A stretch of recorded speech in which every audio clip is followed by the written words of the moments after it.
آج جس موضوع کو میں آپ کے سامنے وہ شکار کرنے جا رہا ہوں وہ عید میلاد نبی صلی اللہ علیہ وسلم قرآن حدیث کی روشنی میں اللہ تبارک و تعالیٰ کی بارگاہ میں دعا کروں کہ اللہ تبارک و تعالیٰ مجھے ہر سب یاد کرنے اور ہم سب کو سن کر اس پر عمل پیرا ہونے کی توفیق عطا فرمائے۔ ہم سب اللہ کی بارگاہ میں دعا کریں کہ اللہ تبارک و تعالیٰ جمعہ کی مبارک کے اور بالخصوص آپ صلی اللہ علیہ وسلم کی میلاد کی فیض و برکات سے ہم سب کو مالا مال عطا فرمائے۔ ہم سب اللہ کی بارگاہ میں انتہائی طور پر استغفار کرتے ہیں، اللہ تبارک و تعالیٰ ہم سب کی بخشش و مغفرت فرما کر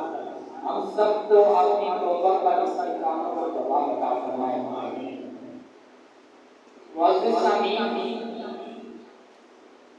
اللہ تبارک و تعالیٰ نے اس سرزمین پر کم و بیش 1,24,000 پیغمبروں کا نزول فرمایا اور ان سب میں اللہ تبارک و تعالیٰ نے جو اپنے محبوب صلی اللہ علیہ وسلم کو مقام عطا فرمایا وہ کسی اور کو عطا نہیں ہوا۔ ہر نبی بڑی شان والا ہوتا ہے، ہر رسول بڑی عظمت والا ہوتا ہے۔ نبی اور رسولوں میں ادنا کوئی نہیں ہوتا، نہ ہم ادنا کا لفظ ان کے لیے استعمال کر سکتے ہیں۔ ہر رسول ہر نبی اعلیٰ ہے، لیکن اللہ تبارک و تعالیٰ نے ہر نبی کو اعلیٰ بنا کر ہر رسول کو اعلیٰ فضیلت والا بنا کر پھر اللہ تبارک و تعالیٰ نے اعلیٰ کے اوپر اعلیٰ درجہ عطا فرماتا گیا۔ تلک الرسل فضلنا بعضهم علی بعض، اللہ تعالیٰ خود ارشاد فرماتا ہے کہ میں نے رسولوں کے درجے رکھے ہیں، ایک اوپر دوسرے کو فضیلت دی ہے، لیکن ہیں سب کے سب اعلیٰ، سب کے سب فضیلت والے ہیں، سب کے سب بلند درجات والے ہیں، ان میں ادنا کوئی نہیں ہوتا۔ تو اللہ تبارک و تعالیٰ نے جو مقام و مرتبہ اپنے محبوب کو عطا فرمایا ہے وہ کسی اور کو نہیں مل سکا، وہ کسی اور کے نصیب میں نہیں آ سکا، اور یہ میرے رب کا فضل ہے، وہ جسے چاہے نواز دے۔ اللہ تبارک و تعالیٰ نے اپنے محبوب کو عطا فرما کر ہمیں یہ ارشاد فرمایا، لقد من اللہ علی المؤمنین اذ بعث فیہم رسولا، فرمایا ہے ابن آدم میں نے اپنا محبوب پیدا فرما کر یہ میں نے تمہیں عطا کر دیا ہے۔ اللہ تبارک و تعالیٰ ہمیں یہ سمجھانا چاہ رہا ہے کہ اگر کوئی کسی کا محبوب ہو وہ یہ پسند نہیں کرتا کہ میں اپنا محبوب کسی کو عطا کر دوں، لیکن اگر یہ کسی کی شان ہے تو وہ تمہارے مالک کی شان ہے، وہ تمہارے رب کی شان ہے کہ اپنا محبوب پیدا فرمایا اور ہر قسم کا کمال اسے عطا فرما کر، ہر کسی کی خوبصورتی عطا فرما کر، ہر قسم کا کردار عطا فرما کر وہ میں تمہیں عطا فرما دیا ہے۔ اور عطا فرمانے کے بعد فرمایا لقد من اللہ، یہ کوئی عام بات نہیں ہے، میں نے اگر اپنا محبوب تمہیں عطا فرمایا ہے تو یہ میرا تم پر بہت بڑا احسان ہے۔ اللہ تبارک و تعالیٰ نے بے شمار نعمتیں ہمیں عطا فرمائی ہیں، اگر ہم صرف اپنے جسم پہ غور کریں ایک ایک نعمت ایسی ہے کہ اگر ہم اس کا پوری زندگی شکر ادا کرتے رہیں تو ہم شکر ادا نہیں کر سکتے، لیکن اس کے باوجود اللہ تبارک و تعالی ہماری روزانہ زندگی میں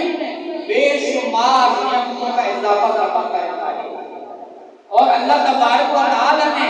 ہمیں اتنی بے شمار نعمتیں عطا فرمائی ہے کہ فرمانے کے بعد خود ارشاد فرماتا ہے وَإِن تَعُدُّوا نِعْمَتَ اللَّهِ لَا تُحْصُوهَا۔ اے لوگوں اگر تم میری نعمتوں کو شمار کرنا چاہو فرمایا لا تحصوها، تم ان کو شمار نہیں کر سکتے، اتنی بے شمار نعمتیں عطا فرمائی ہیں، لیکن اللہ تبارک و تعالی نے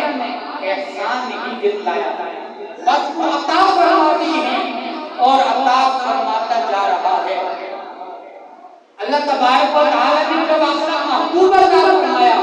اس کے فوراً بعد ارشاد فرمایا اے لوگوں میں نے تمہیں اپنا محبوب عطا فرما کر تم پر بہت بڑا احسان فرمایا ہے۔ لقد من اللہ علی المؤمنین اذ بعث فیہم رسولا۔ لوگ ہم سے سوال کرتے ہیں کہ اللہ کے محبوب کا جو تم میلاد مناتے ہو اتنا دھوم دھام سے اور اتنا خوشی کا اظہار کرتے ہو، یہ تو قرآن میں موجود نہیں ہے، لیکن ہم بتلاتے ہیں کہ قرآن میں بھی موجود ہے، احادیث مبارکہ میں بھی موجود ہے اور صحابہ کرام نے بھی منایا ہے۔ اللہ تبارک و تعالیٰ خود اپنے نبی کا تذکرہ فرما رہا ہے اور اپنے نبی کی میلاد کو کس انداز سے بیان فرما رہا ہے، صرف بیان نہیں فرما رہا بلکہ اس کے ساتھ احسان بھی فرما رہا ہے کہ میں نے اپنے نبی کی ولادت تمہارے درمیان کیا کی ہے، اپنا محبوب لا کر اتنا کمال عطا فرما کر۔ یہ کوئی عام نعمت نہیں ہے، یہ وہ نعمت ہے جو احسان والی نعمت ہے، اور احسان وہ ہوتا ہے جس کو قرآن دوسری جگہ ارشاد فرماتا ہے ہل جزاء الاحسان الا الاحسان، کہ احسان کا بدلہ صرف احسان ہی ہوا کرتا ہے۔ تو اللہ تبارک و تعالی نے اپنا محبوب ہمیں عطا فرما کر یہ اللہ تبارک و تعالی نے احسان فرمایا ہے، اور قرآن خود ہمیں بتلا رہا ہے کہ احسان کا بدلہ احسان ہی ہے، اور کیا احسان کا بدلہ ہم نے اس انداز سے چکانا ہے کہ ہم اس نبی کی چرچے بھی نہ کریں، ہم اس نبی کا میلاد بھی نہ منائیں، ہم اس نبی کی خوب دھوم دھام بھی نہ کریں، اس نبی کی سیرت پر عمل بھی نہ کریں، اور اس نبی کے چرچے بھی ہم نہ کریں، یہ احسان کا بدلہ نہ ہوا۔ اور اللہ تبارک و تعالیٰ کو یہ پسند ہے،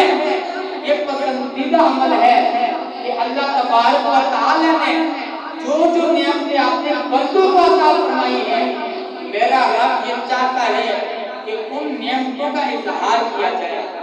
ان نعمتوں کا خوب چرچا کیا جائے، ان نعمتوں کو خوب عام کیا جائے، اور ان نعمتوں کو ہر بندے کے سامنے واضح اور ظاہر کیا جائے۔ اللہ تبارک و تعالیٰ خود ارشاد فرماتا ہے وَأَمَّا بِنِعْمَتِ رَبِّكَ فَحَدِّثْ۔ اللہ تعالیٰ فرماتا ہے اے میرے بندو، میں نے تمہیں جو جو نعمتیں عطا فرمائی ہیں فَحَدِّثْ، تم اس کا خوب چرچا کیا کرو۔ اور چرچا کیا ہوتا ہے؟ چرچے کا یہ مطلب تو نہیں ہے کہ جب میں چرچا کروں تو میرے پڑوسیوں کو بھی پتہ نہ چلے، جب میں کسی نعمت کا چرچا کروں تو میرے محلے والوں کو بھی پتہ نہ چلے۔ چرچے کا مطلب یہ ہے کہ ہم اس انداز کا جشن بنائیں کہ ہمارے گھر والے بھی اس پر رقص کریں،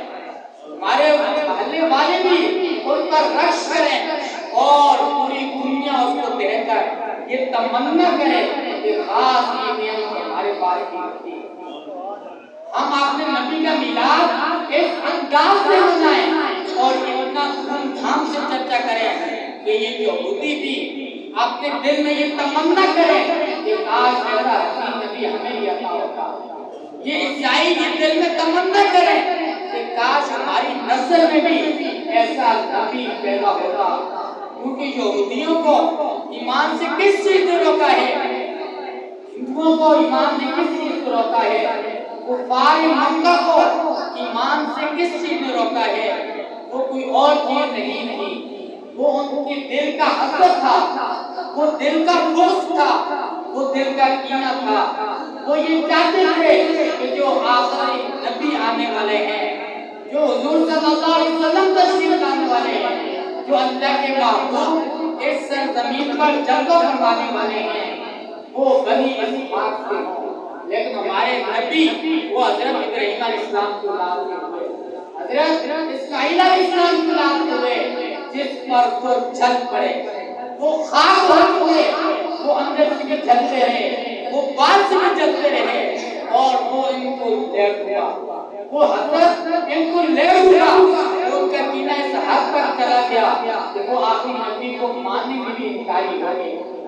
وہ میرے آقا صلی اللہ علیہ وسلم پر ایمان لانے کے لیے انکاری ہو گئے، تو ہم اپنے نبی کا میلاد اس انداز سے منائیں کہ پوری دنیا تک یہ پیغام جائے کہ حضور کے ماننے والے کیسے ہوتے ہیں، نبی کے ماننے والے اپنے نبی کا چرچا کس انداز سے کرتے ہیں۔ تو اللہ تبارک و تعالی نے جب ان کو اپنا محبوب عطا فرمایا اور وہ اس نام کا کس انداز سے چرچا کرتے ہیں، ہم اپنے نبی کا میلاد دھوم دھام سے منائیں، اور کوئی گھر ایسا خالی نہ ہو جس گھر میں حضور کی میلاد کے نام پہ محفل نہ ہو، چاہے وہ مختصر محفل ہو یا بڑی محفل ہو۔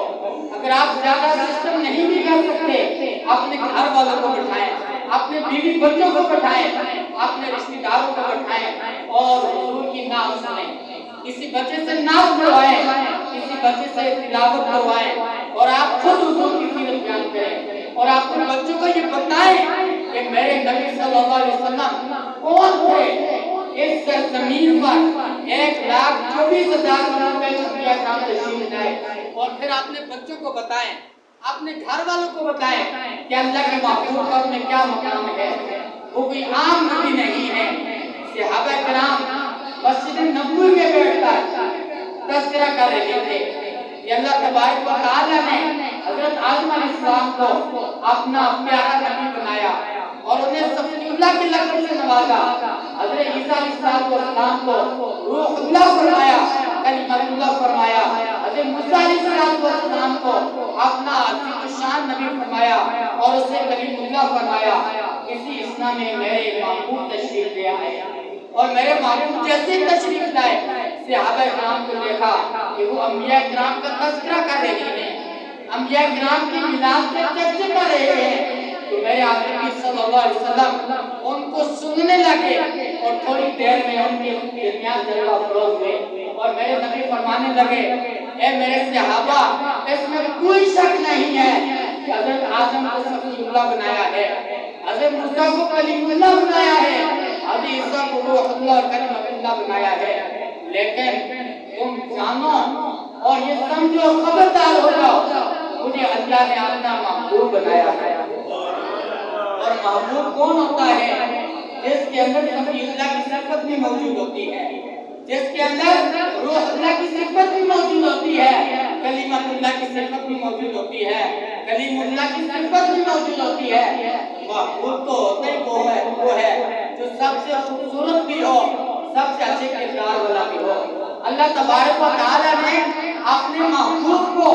محبوب کا لقب عطا فرما کر ہمیں یہ بات سمجھا دی ہے کہ محبوب وہ ہوتا ہے کہ جس کو ہر نعمت عطا کرتا ہے۔